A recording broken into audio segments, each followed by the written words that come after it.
মুখ্যমন্ত্রী মমতা বন্দ্যোপাধ্যায় সভার 24 ঘন্টার মধ্যে সন্দেশখালীতে দাঁড়িয়ে পাল্টা তাঁকে জেলে ভরার হুঁশিয়ারি দিয়েছেন শুভেন্দু অধিকারী। পুলিশের অনুমতি ছাড়াই সন্দেশখালীর সভা থেকে রাজ্যের বিরোধী দলনেতা কার্যত হুঁশিয়ারি দিয়ে বলেছেন, এই রাজ্যে বিজেপি ক্ষমতায় এলে সন্দেশখালী নিয়ে কমিশন গঠন করা হবে। মিথ্যে মামলার নিরপরাধ মহিলাদের জেল খাটানোর জন্য মমতা বন্দ্যোপাধ্যায়কে জেল খাটাবে বিজেপি। আইন মেনে সুদে আসলে বদলা হবে।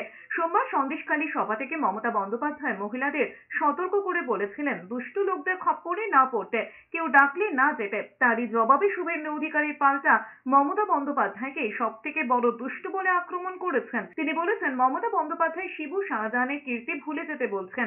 বিঘার পর বিঘা জমি দখল, 100 দিনের টাকা লুট, মহিলাদের ওপর অত্যাচার, এসব ভুলে যেতে বলছেন। মমতা বন্দ্যোপাধ্যায়কে এবার বিধানসভা ভোটে প্রাক্তন করার ফের হুঁশিয়ারি দিয়েছেন বিরোধী দলনেতা। মুখ্যমন্ত্রী বলেছে ভুলে যেতে।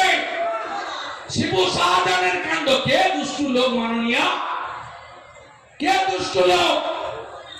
সবচেয়ে বড় যদি দুষ্টু লোক থাকে তার নাম এই রাজ্যের মুখ্যমন্ত্রী মমতা ব্যানার্জি।